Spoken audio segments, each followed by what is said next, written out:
มือสุดท้ายเลยเด้อมื้อนี้ยอดบุญเด้อเอามาเอายอดบุญเด้อถ่ายแล้วสุดท้ายแล้วพี่น้องเอ้ยบ่ได้นอนเลย2 คืนเลยเมื่อคืนนี่บ่ได้นอนจักนิดเลยไปเอาบุญน้ำกันอันนี้ตอนเช้ามื้อสุดท้ายเนาะอันนี้มีพาขวัญเพิ่นจะบายสีสู่ขวัญแล้วก็เสร็จสิ้นในมื้อนี้เนาะตลอดมากก้มงั้นตลอดมากทิศหนึ่งได้มาต่อยอดที่50,000 ปียอดบุญอย่างนี้แหละให้บุญคำนำสู่ทาง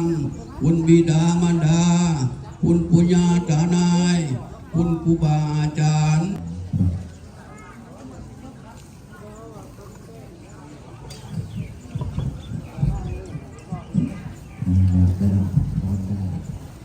ลำดับต่อไป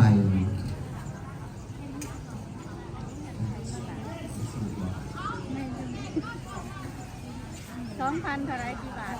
2,000กี่5,000ได้แก่มาเมตจะมีแต่ความทุกข์บาดแต่บาดใจในโชนี้และโชนาตามตัวเท่าต่อสู้ปฏิภาณคุณในโกขาเตอสาธุกับคุณเด้อบุญแล้วเราหมอลำมาบัดนี้เมื่อวานนี้เพิ่นมาบ่ทันแล้วก็เลยว่ามามื้อนี้เอาว่าซั่นไปกินข้าว